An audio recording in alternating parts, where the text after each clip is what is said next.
Dada. Nimekuita tena. Mimi hapa. Ile tabia ya shemeji yako basi hajawacha. Shemeji yako yani amezidi kupenda wanawake. Yaani siku hizi hata paka yatembea na watoto wa shule kabisa.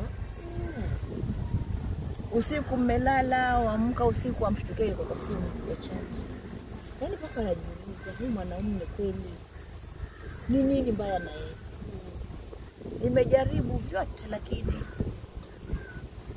hanisikizi. Yaani ni kama sasa amerudi under 18. Lakini hapo ilipofikia dadangu, sitakuficha. Nimechoka, roho yangu imechoka na saa hizi basi mambo ni tit for tat. Akienda huku na mimi naenda. Hapana dada. Usinikatize. Akienda huku na mimi naenda huku. Kwani mimi ndo sina roho mimi. Ninao tena wapiga vizuri sana. Dada.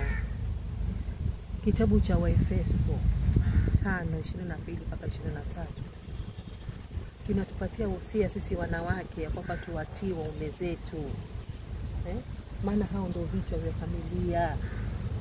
Sawa, nakuelewa. Na yule mume wako yule, mimi ninaamini wewe ukiweka juhudi ya maombi wewe atabadilika.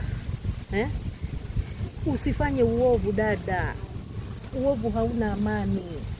Waovu hawalali dada, hawalali. Japokuwa unawaona wanameta nje, lakini usiku ni mashaka, hawana usingizi, hakuna mfukuzae lakini halali. Mtu nataka nisikie vile ambavyo pia yasikia kule nje. Sasa mimi nakwambia dada, mkubali Yesu. Mkubali Yesu. Yesu ndio ana amani ya kweli. Ako na furaha ya kweli. Na yeye ukimkubali atabadilisha maisha ya familia yako. Utakubali dada, nikuombee.